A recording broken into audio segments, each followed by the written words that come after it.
population of the island was 5 million.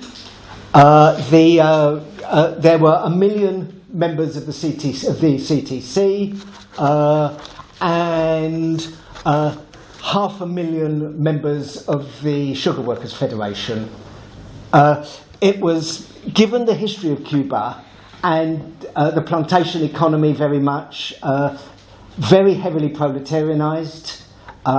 It had the second oldest railway in the world, which of course was mainly to move the sugar about. So there was, but there was a long history of going back to the kind of the guilds of the 1860s. A long history of trade union organisation. So yes, probably the most proletarianised population of the Americas, if you see what I mean. Yes, so that was very significant. In terms of I would suggest that there's. I'm not trying to underestimate the importance of the kind of that sort of what we might call petit bourgeois urban underground. Someone called Julia Zweig has written a very useful book looking at that aspect of it. That tended to be. Partly the thing about Cuba was it had quite a developed higher education system and not many jobs for the people who came out of it. So there was a very discontented sort of ex-student. The students had a long tradition of A, of militancy, and B, of very close association between the students' union and the workers' unions. So, for instance, when the unofficial sugar workers' strike started in December 1955, I've spoken to someone. I've eventually found a chap who'd actually had been at the meeting that planned it, and he had been a student who'd been invited by the sugar workers to come to that meeting, and the students then sent out organisers into the country to assist with the strike. But those students were very. I mean, it was a kind of a radical nationalism, if you will, quite egalitarian, and they did have quite a bit in common with the sons and daughters of kind of ordinary workers, because there wasn't much work for anybody, if you see what I mean. The main contribution of that sort of the middle class urban underground was bombing, was that sort of level of urban terrorism, if you will, plus fundraising and so on. And so there was, so that's kind of. So almost, if you will, there are three wheels to the cart of the revolution, and I mean I'm concentrating on the working class wheel, if you will, because that's the one that has been least examined, and but the politics of that kind of radical nationalism was really very much the politics of most working class militants. Now that became anti-American, anti-imperialist, and so on. So that was what tended to move it to the left, and so on. In terms of communication, there was I found an amazing number of leaflets and pamphlets done on the old. Some of us are old enough to remember the Romeo and the Gestetner, and they were that were so done. It appeared on various levels. There were both the Communist Party and the July the 26th workers' movement had. They were sort of cyclo-styled, as it were, but they were like 4 or 6 page newspapers that came out. The Communist Party one came out actually pretty much every week. for the whole period. They've in the National Library in Havana, they've got pretty much a complete set.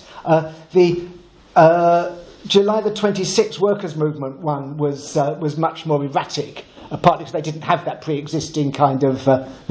Then you got local committees produced material. They used to make little flyers that size. You could get like 6 off it wouldn't be A4, would it? It was called foolscap and quarto and that sort of thing in those days. That they then chopped up, and cars would drive down the street, flinging them out of the window, sometimes hotly pursued and being shot at by policemen. Which of course drew attention to the fact that there was leaflets to be had. There's and one that amuses me the best in Guantanamo.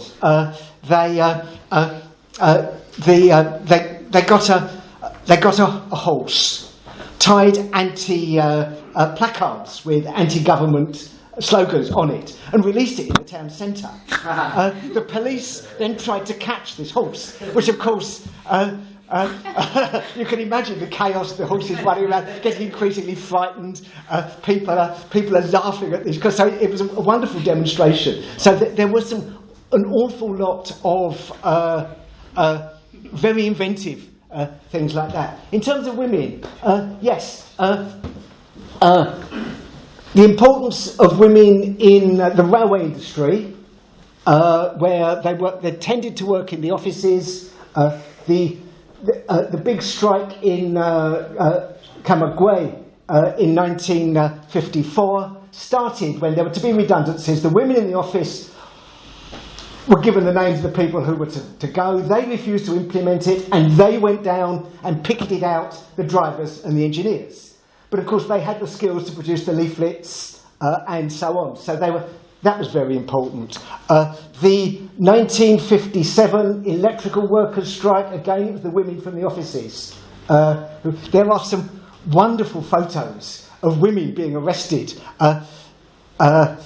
looking absolutely immaculate in that way that Cuban women seem to be able to, with handbags and stuff, bashing coppers with their handbags and so on. So there's some really sort of very important things like in the sugar industry. While it was entirely men who worked in the cane cutting, there were sugar workers, women family members, rather reminiscent of the miners' wives' committees, etc. The women's committees were very influential. During the railway strikes, of course. Because the police would round up train drivers and make them take the train out with a pistol at the back of their head. So the train drivers just disappeared, and the women took over the picketing, often very effectively, sometimes more effectively than the men would have done otherwise. So there are all of the commercial workers, as they called them, the women in the shops, in Santiago, the big strike after Frank País, who was the local leader of the July the 26th movement, was murdered. That big strike was led by the women shop workers, who then led out the others. And it's interesting, in the Museum of the Revolution, there's a picture of the funeral of the cortege, thousands of people marching along. And you don't see, but I found a picture taken, obviously just a minute or two before, because it's further up the road, and you see that there is this group of women leading the demonstration. Now they've got, we talk about hidden from history, airbrushed out as well. I think it's just that it's, the one that's been chosen, but it is quite significant, I think. And finally, the commercial workers in Matanzas during the textile workers' strike. Women in Woolworths went on strike in solidarity with the textile workers. The police beat them, and this pissed everyone off so much in the town that the whole town walked out on strike. And you get this phenomenon where either police are less willing to beat women, probably thinking what their mothers will say to them when they get home, or if they do, the outrage that's caused is worse. which means that, and there were quite a lot of very courageous women who put themselves right in the front in order to get a good hiding, in order for that tactic to work. So that's some examples. Yeah, more questions? Yeah. I was wondering about your sources and methods. Obviously, they have to be pretty unique in producing a social history. What did you draw on primarily? Yeah. You touched on Frank Pais, and I think Fidel Castro once said that he believed the two people that the revolution wouldn't have triumphed without were Celia Sanchez and Frank Pais. Obviously, Celia Sanchez, the organiser of the military side, and Frank Pais in the cities. Could you go into more his role in the cities? It's more a contribution on why it was hidden from history. Yeah. Why was the role of the working class, in the Cuban Revolution hidden from history? Because this is a historical question. Now, one answer to this is that the people who led the Cuban Revolution and came into power in the Cuban Revolution were the guerrillas themselves, i.e. the Castro brothers, Guevara, various other people, and the leaders of the workers' movement didn't get much of a look in after 1959, and therefore not only that, but there was an enormous falling out between the July 26 movement leaders and the PSP, the Moscow-oriented party, and therefore, as well as a falling out between the Castro leadership and Moscow itself in the early 60s, and that have I got this right when I assume that one of the reasons for the fact that the working class was written out of the history of the Cuban Revolution was because the leaders of the Cuban Revolution actually bigged up the role, if you like, of the guerrillas, and didn't particularly want to give a particularly important role to the PSP and the leaders of the workers' movement. And in fact, you can see that as we, who came to politics in 67, 68, we thought the revolution was actually a guerrilla-led, was largely a guerrilla-led revolution, and we looked at Latin America and the whole movement there in the sort of 60s was guerrilla-focused organisations with absolutely disastrous results, one would have to say, precisely because in Bolivia, in Venezuela, in Argentina, the whole lessons, if you like, of the importance of the working class in armed struggle was forgotten or written out of history in those countries. Yeah. Steve. Methods. I found in the Institute of Cuban History in Havana, in their archive, I found a couple of hundred leaflets, pamphlets, that sort of thing. That kind of alerted me to the fact that this stuff might still be about. There's that kind of source there. The Jose Marti National Library has got another collection. There's supposed to be some in the National Archives, but it's frankly such a mess that the only way you find anything is you ask for something else, and you get by happenstance you get something that might be useful. There are surviving leaflets, pamphlets, and so on, which is quite miraculous, really, when you consider that if you were caught with one, you'd have been killed. And so it is quite, and very quickly you can get to work out who runs a particular, the Revolutionary Committee of the Workers of Rosario, or whatever. But by the particular demands and so on. So that's you can sort of read between the lines quite well. Carta Semanal, which was the Communist Party's weekly paper, had a column, Lucha de Masas, mass struggle, which listed little strikes, little demonstrations, and so on. Now, those of us who might have in the past been in small Trotskyist groups know that you know the tactic. You go down to a picket line one week, you get the story, you write it up, you go back the next week and you sell it to people, basically on the fact that they're inside it. Oh yes, so most people will buy a newspaper that mentions them, and you hope that 1 in 10 will actually read the rest of it. That's got to be accurate, because if that's not accurate, they won't believe anything else you say. So you know that's quite a reliable source. There's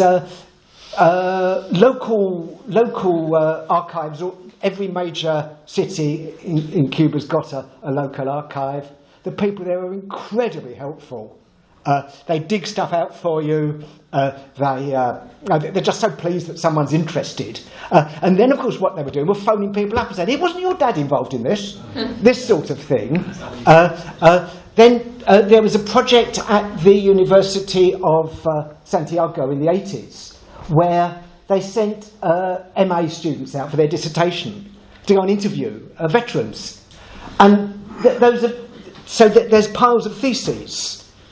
Which, like all sort of MA students' work, some of it is absolutely brilliant and some of it's rubbish. But when you dig the brilliant stuff out of it, you've got some really kind of quotes and so on. So that's the sort of thing. Plus, talking to some of these amazing, because they were, sort of amazing. Some who had been kind of young men at the time, young women at the time. It was a real kind of a privilege, frankly. I mean, these were people still hard as nails, still quite frightening, even in their 80s. And you just sort of, and you know that, right. On Frank País, yes, Frank País was the main organiser of the July the 26th movement in Santiago. And from our point, from what we're talking about today, he was the one who first contacted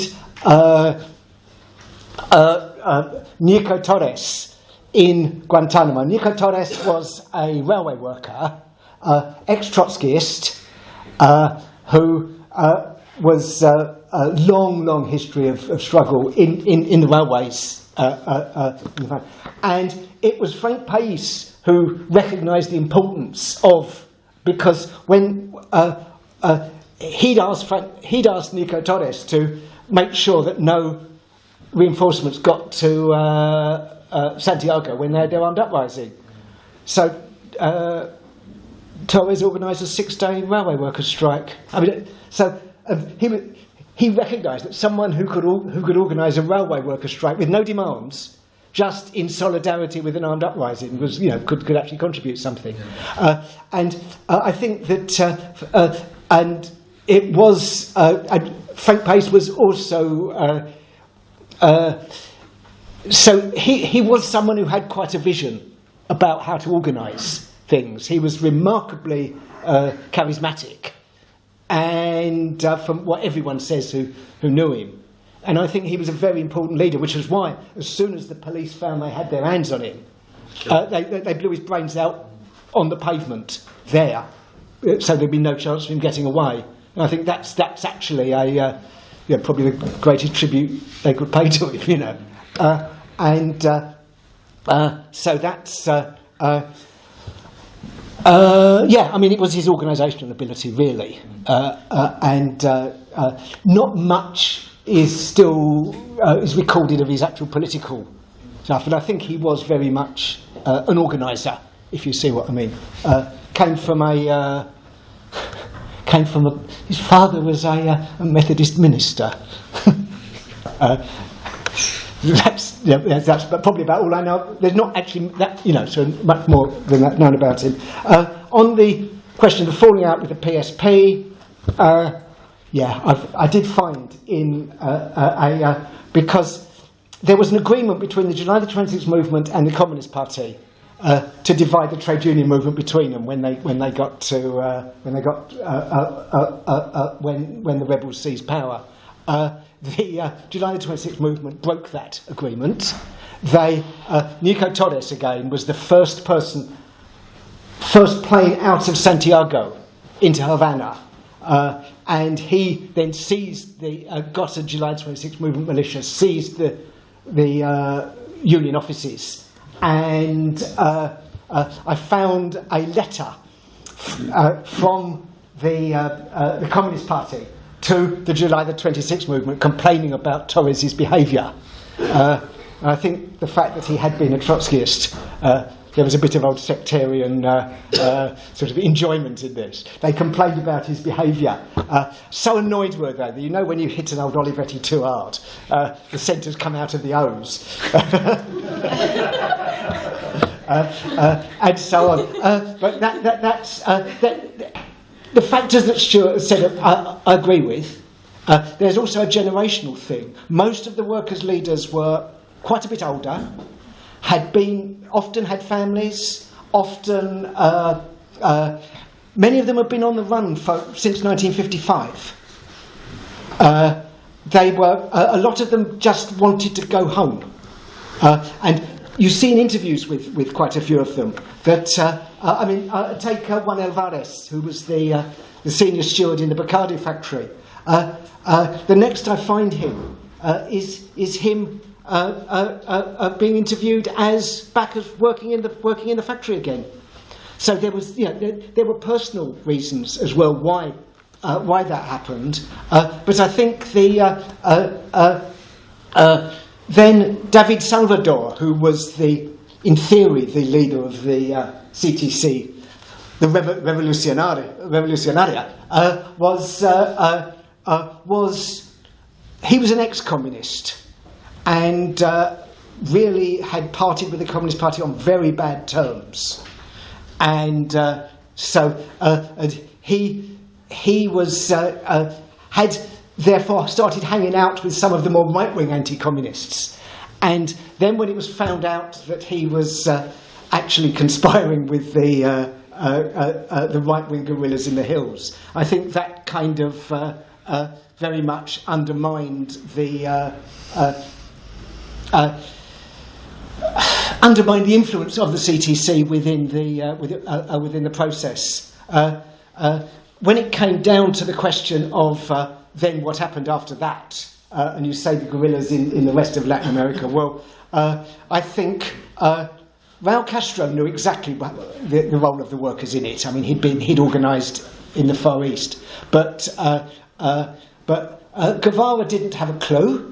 I know this is not fashionable to say so, but I mean, Guevara had no idea. It's a bit like some men think washing up gets done, you know. I mean, guns and uniforms just appeared, and money just appeared, and he didn't. And I don't think he ever quite have thought for a minute what the immense organisation that was required. I mean, for instance, in the US base in Guantanamo, and we've got another woman here, Thelma Bernot, who's still alive as it happens. She was involved in organising.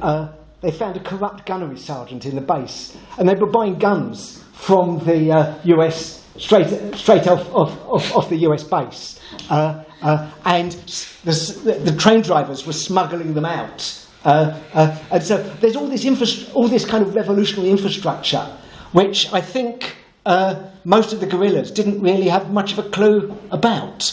So therefore, when Guevara goes to Bolivia, he didn't really work out that there wasn't going to be an automatic infrastructure there. That infrastructure had been built up over the past kind of 4 or 5 years. So there's and I think that Fidel Castro himself, I mean, was a bit like the chief of the general staff, who doesn't really concern himself with sort of such matters as logistics. I mean, that's for the service corps to deal with.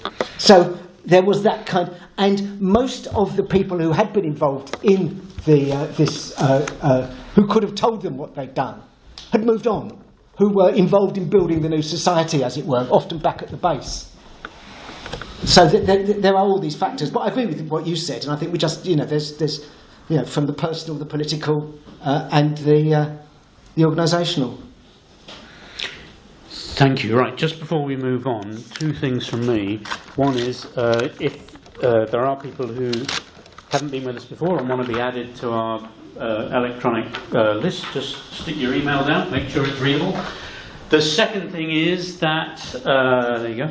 The second thing is that I'm going to ask you for some money because whereas Steve here lives in East London and we shall buy him a drink in the pub and send him home. We are also having speakers who are coming some distance. We've got a couple of people coming down from Scotland, stuff like that. We're going to have to be ready to pay their fares. And also, whereas the last series we were very lucky in having Brendan at Birkbeck, who was able to get rooms for absolutely nothing, which was unusual, and the way the education system's going, it's getting more and more difficult. We haven't been able to do that with this series. So we're paying, for example, for this lovely community centre, you know, if you're working, and you can, there's actually we're certainly not going to charge anybody to come here, but if you're working you can stick something in one of these Tupperware boxes that are coming round. There we go. And over that side. Thank you all. Right, okay. So, yeah, more questions, more discussion. More contributions. I need or contributions.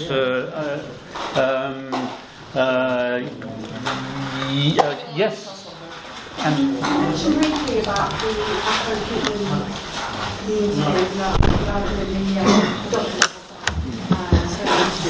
I just wondered whether through your research you found that and racism might play a role in this history being healed in terms of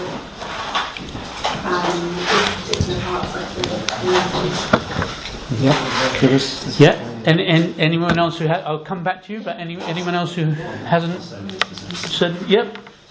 Yeah, what role did race play amongst the Cuban working class? Yeah. Okay, that's basically yeah. Any more for any more? Well, go. Let's deal with that, and then we'll come back to you. Yeah. I think right. There was a level of racism, as there is in all societies. It was probably somewhat less in Cuba than it is in a lot of countries. I say this because a lot of the propaganda leaflets that I see, as part of their general agitation of workers, actually complains about employers' racism in a way that sort of implies that people should think that this is scandalous, if you see what I mean. There was now, as I say, the dockers were pretty much were overwhelmingly Afro-Cubans. Their most legendary leader, Araceli Iglesias, who was murdered in 1947, he was Afro-Cuban, and he was a member of a member of the Central Committee of the Communist Party, and he was also secretary of the Santeria Temple, the Afro-Cuban religion, in Regla. Using every network that he could, and it was always said if you wanted a job on the docks, you had to go to the Santeria Temple to ask for one. The militancy of those dockers and the fact that they were able, and they were so willing to go on strike in support of, the Cuban dockers very rarely went on striking for themselves. They nearly always went on strike in solidarity with someone else, which, you know, is a kind of, it's a good threat to your employer. We've done that for them. So, well, you'll do it for ourselves, you know, and so on. So, I think that idea, that racism is diminished in struggle. You know, it reduces on the picket line. I think is important and that's partly where the importance of these activities and actions and working class actions comes from. Racism was seen very much also as an imported thing from the United States. Racism was much worse. Employers' racism was very much worse on the United Fruit owned plantations, on the US-owned plantations. So anti-racism went together with anti-imperialism, with Cuban nationalism. The long history of Afro-Cuban involvement in the fight for Cuban independence from the 10 Years' War, the 1898, and so on, gave, at least in the official kind of Cuban nationalist sort of, how can I put it, the mythology, the nationalist mythology, the idea that there was no black, there was no white, there was only Cuban. That was one of Jose Marti's very strong points. And right, it's propaganda, but it to an extent it worked. And so I think that was, and we see within now if we look at the leader of the sugar workers, Jesus Menendez, who was also murdered, an Afro-Cuban. When he was murdered, 300,000 people came to his funeral. That was another one, another sort of Afro-Cuban workers' leader who became a kind of a legend, and so on. So so I'm not denying the importance of. I think racism derailed the 1933 revolution quite badly, I think that it's almost that lesson was kind of learnt a bit. So that's what I'd say about that. Thank you very much. Right. I just wanted to see if anyone else said anything. Okay. Chair, yes. People shout their questions. Okay. Yep. Please shout your questions. Go. I just wanted to make an observation. When you said that the frustration that they had of not defeating the rebels, it reminded me of the lesbian, gay, support the miners movement, and the LGBT community discovered that they weren't attacked as much because police violence was going towards the miners. And I feel like we can see that in contemporary society, of certain areas are being targeted, but the reach from the LGBT society to the miners society was so revolutionary and active.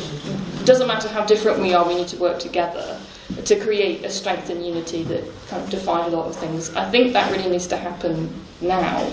How do you, I mean, it's a very hard question, but how do you encourage it? Like, how do you think the Cubans did it? While you're thinking, anybody else? Go for it. Don't be shy. Yep. Yeah, well, I just wanted to ask a very obvious question that somebody's got to ask, is given that there was all this sort of workers' self-activity going on, I mean,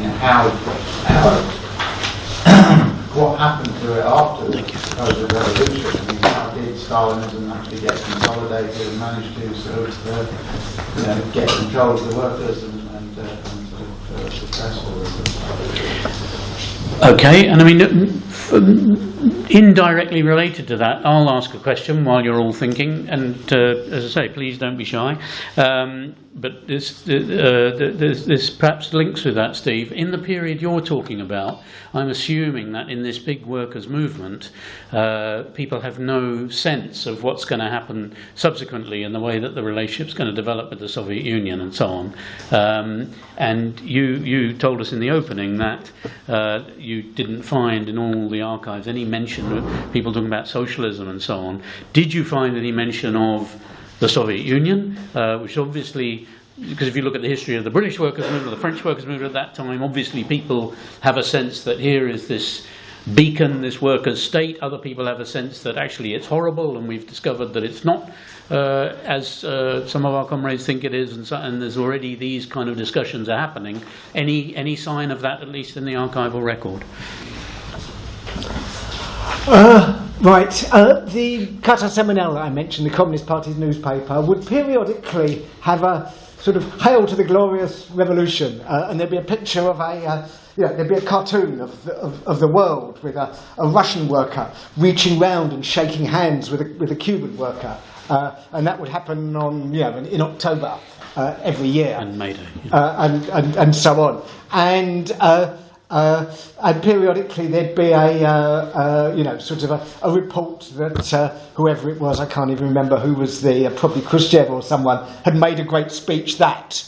And you could just see people going, yeah, right. So that was really there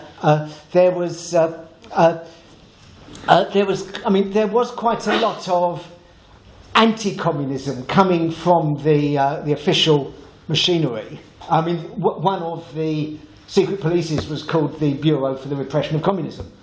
And that anti-communism coming from such a discredited regime actually made people think, oh, it can't be as bad as all that then, if you see what I mean. But I don't think there was any real idea. I don't think there was any, there was not much contact, really. Do you know what I mean? I think when you talk about how did the... workers did not build, I mean, there were some committees, but they were just committees of strike. There was nothing the equivalent of Soviets, nothing the equivalent of workers' councils, really. They had been, back in the 40s, the trade union movement had been remarkably successful in a reformist way. Workers' wages were by Latin American standards, good. Which is partly why the state moved in and killed the leaders, the old leaders of the CTC, and handed it over to these corrupt. The level of corruption of the new lot was eye-watering. You know, I mean, we think we might know about corruption, but I mean, Eusebio Mujica, I mean, it's just you just end up laughing. It's just so corrupt, his official salary was $128,000 a year. Now you can multiply that by at least 100 or 200 times, and that was before he. You know what I mean? So, and I think that there was a kind of in the good old days, the union was enough. So people wanted their union back, and there's a real sense of that. But of course, unions are bureaucratic machines that operate to mediate between capital and labour. When it comes down to it, I mean, it says as a lifelong trade unionist, but yeah, that's kind of, I suppose, what we've done traditionally, and so for the first year, the main mobilising organisation was the CTC, but it was done very bureaucratically, very top down, and so that was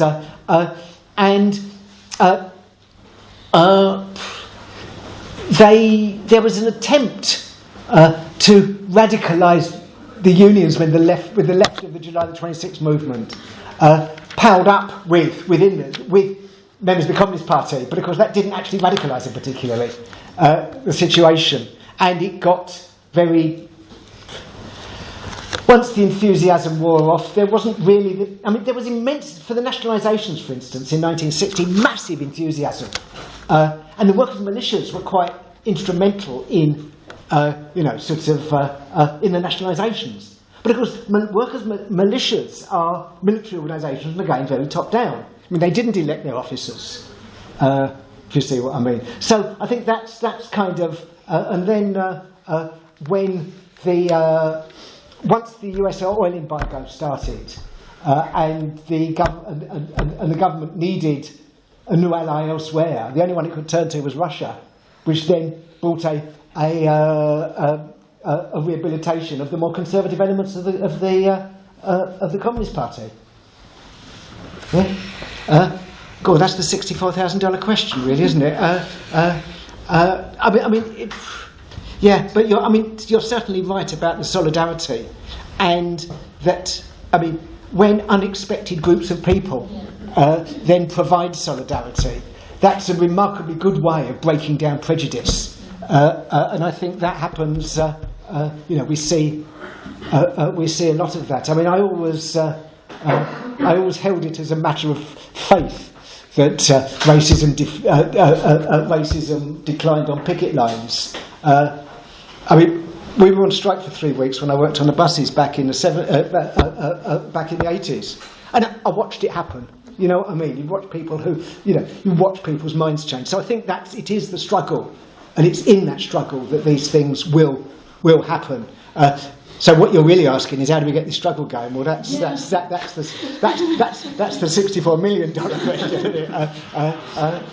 which alas. Well, I think somewhat of it came from the situation of how desperate it was. When you're under a dictatorship, people do come together, and I think sadly we're slowly getting to a very dangerous point globally. I mean, look at what's happening in Brazil, for instance. Like, that is just so disastrous. I think there will be major resistance, hopefully. But here, I don't know.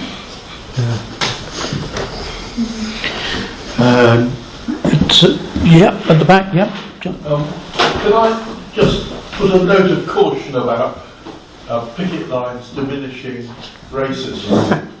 Not at imperial typewriters, for example. My question that arises out of that, in combating racism on the picket line, or using the picket lines to combat racism, how important is it that there is already a network or a seeding of militants who have a political commitment against racism so that it doesn't get a hold, if that's, or doesn't develop, rather than get a hold? And if I understand you correctly, the Cuba was thoroughly permeated by networks of militants. And that's not all over the place by any means. No, couldn't agree more. If both of you could hold that thought just for a second. I mean, anyone else who hasn't asked a question, we really want to ensure everybody who wants to gets into this conversation. So while the shy people are thinking, I mean, can somebody say what happened at Imperial Typewriters just briefly? Not in polite language. Okay. It's a racist strike. Right. Because I can't remember. I mean, I remember the kind of the title, but I forget where it was now. Leicester or somewhere like that. Yeah. Leicester. Yes. Yeah. Perhaps you could say if you can recall. As far as I can remember, a large number of Asian workers who'd been recruited through some sort of ex-colonial network to the Indian subcontinent, decided they'd had enough with their treatment. Yeah. And the union and the white workers scabbed on them. I see. Okay. No, that's now very. That's now very clear. Okay. Anyone else? Or let's have you back in then. And I actually have a question for the contributor at the back. Could you clarify in detail what you describe as Stalinism taking hold in the Cuban Revolution? But I tell you what. Let's. You can in a second, but I mean, let's. In the pub. I was about to try and. I mean, Steve said it's stopping in 59, and I was going to try and make an important link, I think, between Cuba and 68, because I think one thing that was very important that Castro did was to convene OSPAL, which was the Tricontinental Conference, which linked Asia, Africa, and Latin America, and I had 900,000 delegates to a conference about revolution. The North Vietnamese were there, the DNLF was there, Frelimo was there from Mozambique, MPLA was there from Angola, all these guerrilla movements that took power later on. Salvador Allende was there, representing FRAP, and he later became the president of Chile, assassinated by Pinochet. And so that was quite an important solidarity conference. It also led to a Latin American meeting in 68, which the Cubans declared the year of the heroic guerrilla. That was, in fact, to link the guerrilla organisations in Latin America in struggle. So, in fact, during that period, Castro's regime, if you like, was quite left-wing in terms of encouraging revolution and considered the Moscow Stalinists very conservative, and considered all the Latin American parties that followed the Moscow line very conservative, and therefore were trying to create a revolutionary movement, albeit based on guerrillaism, via the Tricontinental and OLAS, and that had a big influence on the revolutionary left in Europe, as maybe not quite as big an influence as the Vietnam War, but Latin America was a very important sort of influence on all of the revolutionaries in the 60s in Britain and France and elsewhere. Okay, so look, I'm not trying to. I'm not trying to discourage a discussion here, but what we've heard is a talk about the workers' movement and its involvement in the revolution. That's been the focus. So I don't. You can. If Andy, if you want to come back and answer that, that's fine. But Steve, if you also want to comment on, Steve can talk about it. So that's fine. But again, anybody else who hasn't said anything more on the issue of the working class role in the revolution?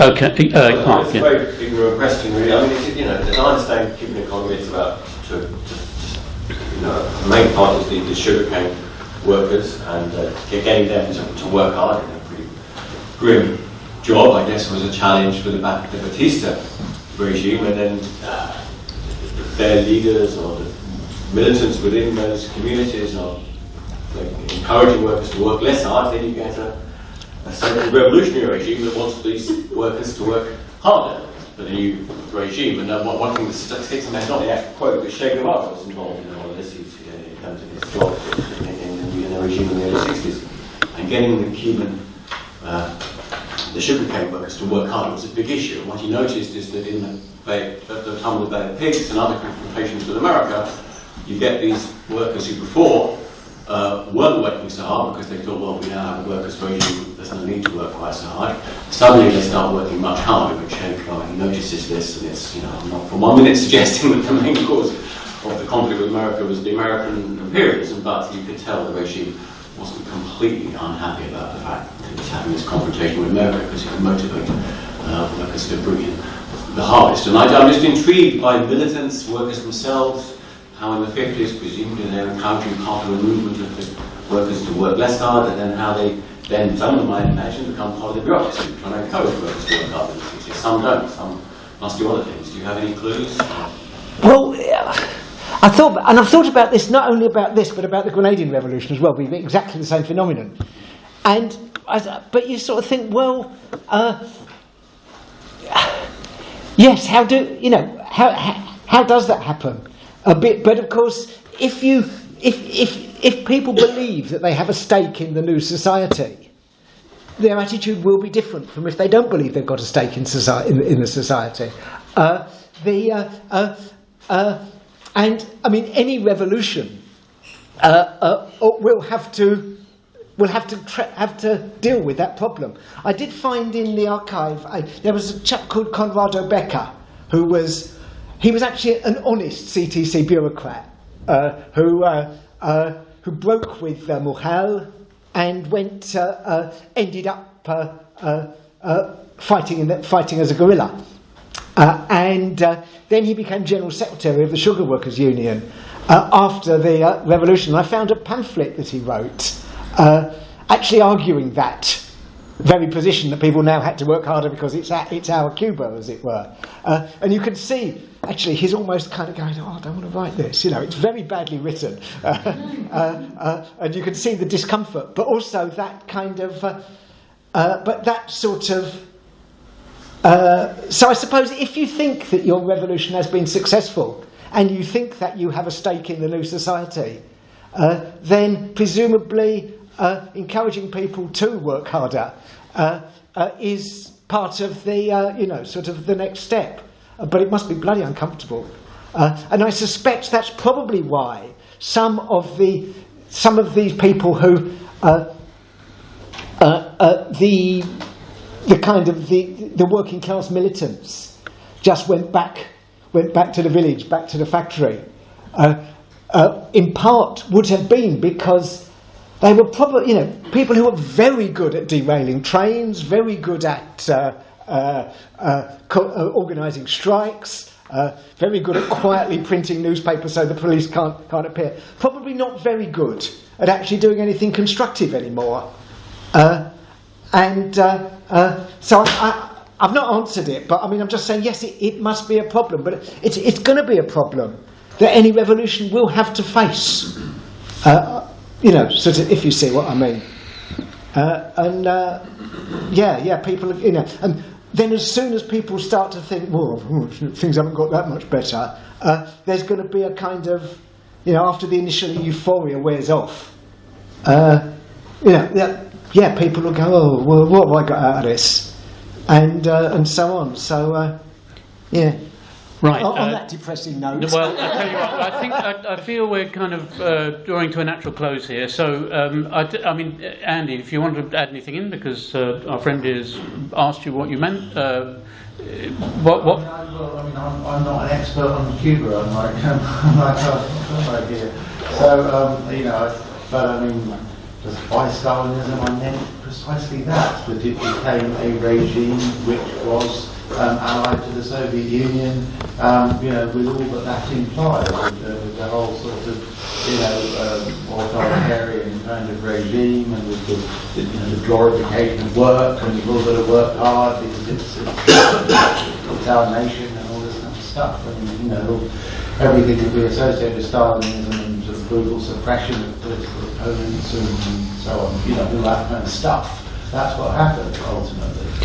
Okay, well, I'm going to throw in my tuppence worth on that, and then briefly, John at the back there, and then I think we'll draw this to a close. So my tuppence worth is that I was involved in radical politics. I went to university as a very mature student in the 1990s as a young American, very right-wing political science lecturer, and when he told the class that Karl Marx had said, from each according to his ability, to each according to his work, I put my hand over the back, and I must have been his nightmare student, and said, no, Karl Marx said, from each according to his ability, to each according to his need. And it was in fact the Stalin Constitution, as they called it, of the Soviet Union in 1936, which redid that as from each according to his ability, to each according to his work. So it was very interesting when I visited Cuba for the only time in my life. Very lucky to have a little holiday there, and we went round the National Museum, and indeed that was, there were pictures of the kind of May Days or whatever. I can't remember what sort of ceremony it was, but I mean that was the banner that was up, and I was kind of quite. So I think that perhaps feeds into Andy's explanation. I was quite kind of I suppose I was surprised. And because I knew a lot about the Soviet Union, I've been studying it and writing about it, but I mean, that slogan was the Stalin version, from each according to his ability, to each according to his work, was up there, and for the reasons probably that relate to what Mark said. Okay, quickly, and then you can come back. Yeah. I'd like to dissent from the negative, pessimistic view about workers after the revolution. And my example is what happened in the new Soviet Union. Because there were the Red Army and the quite clear commitment to building a new state. That was very clear. But also sometimes I think it's to do with the clarity of the issue. Because the support from the Cuban people at the time of the Bay of Pigs and when the militia chased off the invaders, that's a very clear issue. It's more difficult politically to address the question of how do I change my complete orientation towards sabotaging behaviour to building the new society, and that may be to do with the fact that the Communist Party, PSP, may not have been quite as clearly revolutionary as the Bolsheviks were. I think that's probably quite. Okay. Steve, please give us an uplifting summing up, responding to that and anything else you want. And then I've got a couple of announcements and we can all go and have a drink. No, I wouldn't want to delay that for 1 second. So thank you very much just to say that, of course, in studying this sort of thing, it's people asking you awkward questions that make you go and have a look for an answer. And to just go back to the sources question then, an amusing incident for me. I was asked to, after I've been doing this for a couple of years, I was invited into the Institute of Cuban History to give a talk to the assembled historians as to what I'd found. And after I was and this woman said, "And you say you found this in our archive?" And I said, "Yes." And she said, "Well, why haven't we looked at it?" And I said, "Well, you've had 50 years. It's mine now. Leave it alone." And give them their due. They did. And the final act of decency, they published the Spanish translation of my book last year. So that's there's whatever one thinks either way of the actual state of the current Cuba, there is still a remarkable amount of human solidarity there, and I have found and profited from that no end, and I've come to love a lot of them people, particularly the historians there. Okay, that's great. Let's give you another clap.